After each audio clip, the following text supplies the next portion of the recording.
Mesdames et messieurs, bonsoir, j'espère que vous allez bien. Nous avons là le porte-parole du RHDP, Mamadou Touré, qui vient casser les papeaux, en fait. Il s'adresse, je suis sûr, il s'adresse au PPACI et particulièrement à la candidature de Laurent Gbagbo. Vous vous souvenez, n'est-ce pas, dernièrement, le 4 janvier, lors du comité central organisé par le PPACI. D'ailleurs, Laurent Gbagbo, il a prononcé un discours en disant que le combat, la bataille de cette année, ça serait sur deux choses. La première chose, ce serait, n'est-ce pas, de réinscrire son nom donc sur la liste électorale. Et la seconde objectif, la seconde bataille, c'est de s'assurer que ces élections soient transparentes. Donc suite à cela, nous avons donc le représentant du RHDP qui a fait sa sortie également avec, n'est-ce pas, des mots virulents. Il n'a pas été à pitié, n'est-ce pas, de Laurent Gbagbo.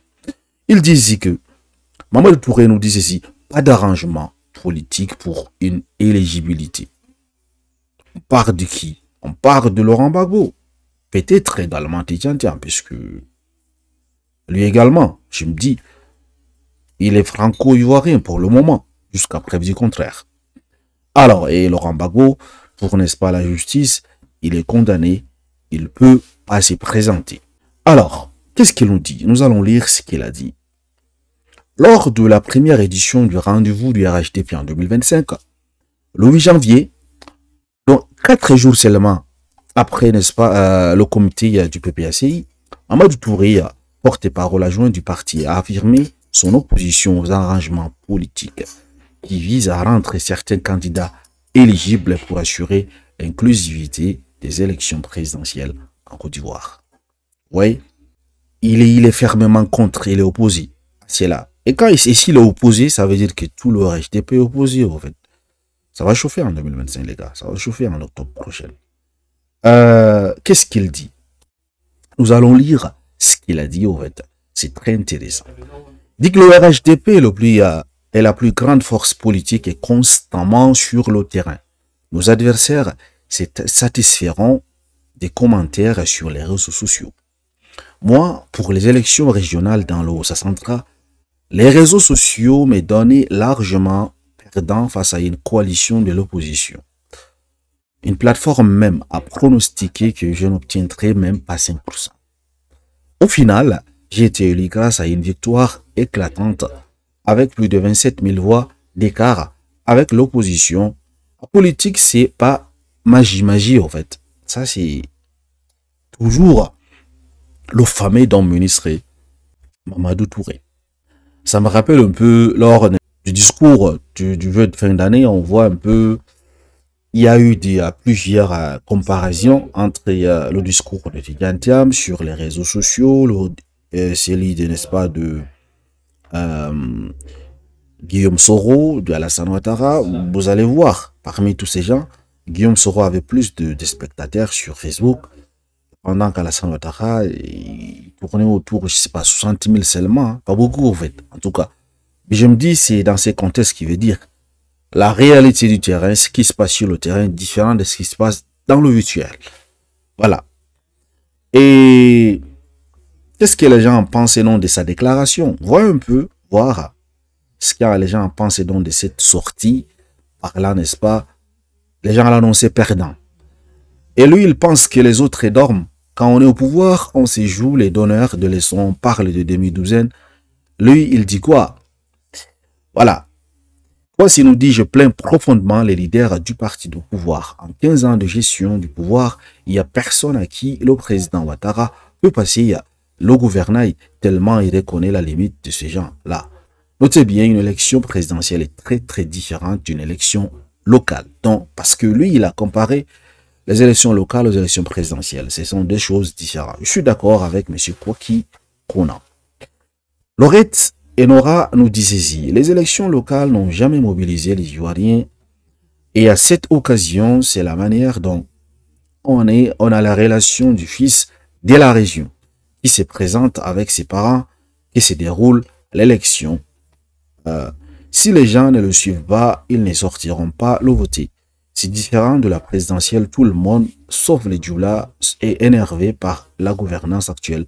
Tu crois qu'on va se prier pour sortir voter? Donc, c'est quand même intéressant ce qu'il dit. Parce que les élections locales comparées aux élections présidentielles, c'est des choses différentes. Surtout l'étendue du territoire. Pendant que ça, il a seulement été voté dans l'Ossa central uniquement. C'est pas dans tout le Côte d'Ivoire. Donc, c'est quand même des choses différentes. Convaincre la masse et convaincre, n'est-ce pas, tes gens, c'est des choses différentes. Donc, monsieur le ministre doit faire attention. Gérard Dri nous dit, mettez seulement Bago et arrêtez les commentaires. Ou bien, c'est la peur. Laissez de crier, laissez de parler. Mettez seulement le nom de Bagbo. On va aux élections transparentes, on voit qui va gagner. Ça, c'est selon Gérard Ndri, en fait. Ali Ben Ali, chacun dira ce qu'il veut, mais c'est vrai que le RHDP passe plus de temps à battre les campagnes que n'importe quel autre parti politique en Côte d'Ivoire. Roméo Isaac Kouakou nous disait, si vous perdez le pouvoir en 2025, il sera difficile pour vous de revenir encore, même dans 40 ans. Je pense pas que le RHDP sera à la tête du pays. Si octobre vous surprend, ça va pas vous arranger. Donc, faites tout pour ne pas perdre. Sinon, vous allez lire l'air. Ça, c'est Roméo. Donc, s'il perd le pouvoir en 2025, pour eux, le RHDP, ou je sais pas, il y a une nuance là. Pour le RHDP ou bien pour l'un artiste? C'est une question. Dites-moi si vous avez compris un peu ses propos. Parce que là, il a bien mentionné pour le RHDP, pour que le RHDP revienne au pouvoir. Ça serait dans 40. Voilà. On prend un dernier commentaire. Daniel Outi, fils de SK, nous dit ceci. Sur ces faits, l'opposition passe vraiment plus de temps sur les réseaux sociaux que sur le terrain. Leurs partisans passent leur temps en train de dire rendez-vous dans les urnes. Mais au final, on sait tous comment ça se passe. Et après, ils viennent dire qu'il y a eu tricherie. Politique, c'est pas magie, en tout cas. On voit un peu les avis, c'est divergent, en fait. Donc, c'est ce qui me plaît, en fait, avec le peuple. Chacun a sa propre vision des choses. Voilà, chers amis, on continue toujours avec les déclarations de Mamadou Touré, porte-parole du RHDP, qui dit « Je ne vois pas comment quelqu'un peut nous battre à la présidentielle de 2025. Au regard de la force que nous constituons, je ne vois pas comment quelqu'un peut nous battre à l'élection présidentielle de 2025. La politique, ce n'est pas des tours de magie. Elle a une bonne dose de nationalité. Beaucoup d'entre nous sommes des élus locaux qui sont dans nos bases toutes les semaines. Nous ne sommes pas hors sol. Quand nous regardons ce que nous apportons sur le terrain et les résultats déjà obtenus, honnêtement, je ne vois pas comment les autres vont faire. Lorsqu'on a boycotté les processus électoraux, on a mal préparé l'opération de révision de la liste électorale. Ça ne marchait pas. Seule équipe dynamique et cohérente qui travaille depuis plusieurs années, c'est le RHDP. Je vous assure que nous avons encore de beaux jours devant nous. Pour le reste, ils peuvent faire des débats sur les réseaux sociaux. Nous avons le terrain. Alors, que nous travaillons à consolider nos acquis et à faire en sorte que nous soyons encore là en 2025, nous n'avons pas le temps de nous mêler des affaires des autres.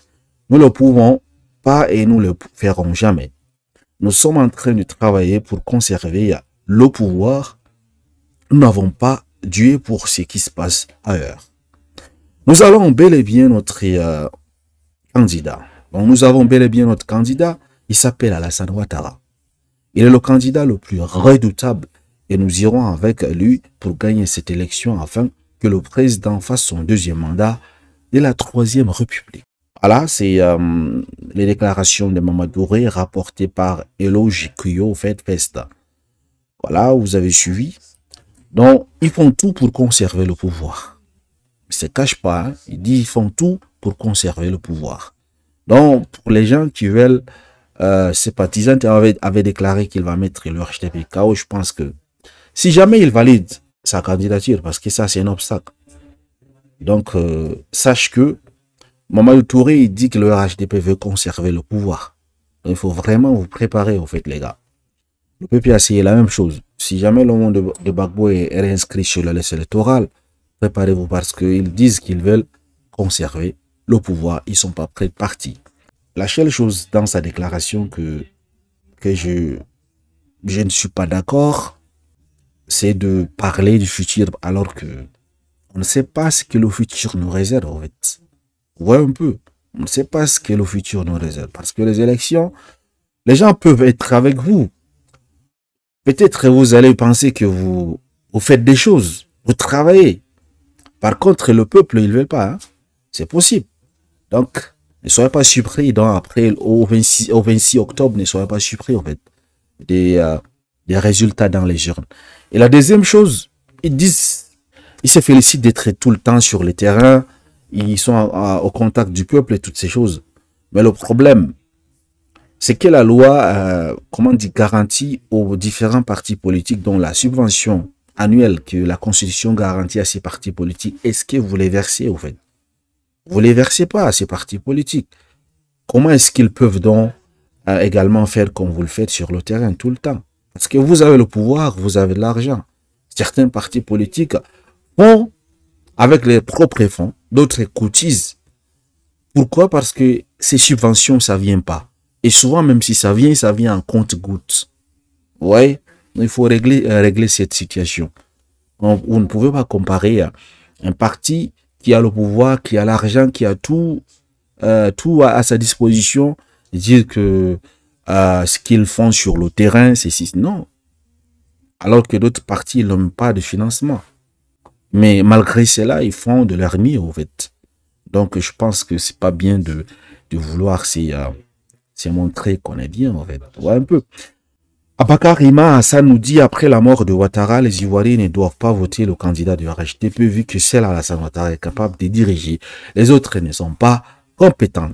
Sérieusement, il faut commencer à penser, à réfléchir à ce qu'il vient de dire. C'est très important parce que, supposons qu'il fait le deuxième mandat de la Troisième République. C'est déjà fini, n'est-ce pas? J'imagine qu'il peut plus violer la Constitution. Et après cela, qui va être le candidat du RHDP? Ce qu'il a dit, c'est intéressant. Vu qu'il y a seul Alassane Ouattara est capable de diriger le pays. Les autres ne sont pas. Les Bakongo, les Big Togo, les gens passent. Donc ils ne sont pas capables, en fait. Et la mort, ça frappe et ça prévient pas. Hein. Gérard Abironoudi, s'il vous plaît, monsieur le ministre, ajoutez le nom du président Gbagbo à la liste et on verra. Voilà une très bonne réponse. Ajoutez tout simplement, on n'a pas besoin de discuter. Ajoutez tout simplement le nom de Gbagbo, Dijantia et tous les autres candidats. Et on verra. Qui est qui, en fait? On verra. C'est très bien. Ibrahim Samassi Doukoure nous dit, le plus important est de consolider la paix avant, pendant et après ces élections. Également, message de paix, c'est intéressant. On sait que même si vous vous présentez avec Dieu, vous allez gagner. Mais mettez le nom de Gbagbo, on va vérifier quelque chose. Ça, abomination. Je n'aime pas ce genre de commentaires. On ne joue pas avec le nom de Dieu, en fait. Kwame Kwaku Marius nous dit, même si tu sautes mon commentaire, que la chance, la réussite et la paix te localisent. Amen. Alors, on a besoin des commentaires intéressants, les gars. Vous expliquez seulement sa candidature. Est-ce que quand c'est légal, on explique longtemps? On a compris que de toutes les façons, la Constitution a déjà été violée en 2020. Il récidivise. Ajoutez le nom de Gbagbo, Laurent, et faisons l'audit de la liste électorale. On va vérifier ce que tu dis au soir d'octobre 2025. Est-ce qu'ils vont accepter alors? Vont-ils accepter de faire cet audit? Vont-ils accepter d'ajouter le nom de Gbagbo? C'est ça le souci. Parce que, je me dis, hein, si ces élections sont réellement transparentes et que tous ces candidats-là, ou les Tiam, les gens passent, se sont présentés, ça va être très dur, ça va être très serré, en fait. Ça va être vraiment serré, en fait. Mais bon, c'est la politique après toi. Hein. Tu dis tu as de la force que personne ne peut te battre. On dit, bon, il y a quelqu'un du nom de Gbagbo, on pense qu'il peut te battre, mais il faut mettre son nom sur la liste des combats. Tu dis, you. Mettez seulement le nom de Koudou, vos Dogbassi va prendre fin. Donc vous voyez un peu ce que le peuple réclame. Il réclame que vous mettez seulement le nom de Gbagbo. Ils n'ont pas besoin de discuter, ils n'ont pas besoin de parler, de trop bavarder, au fait.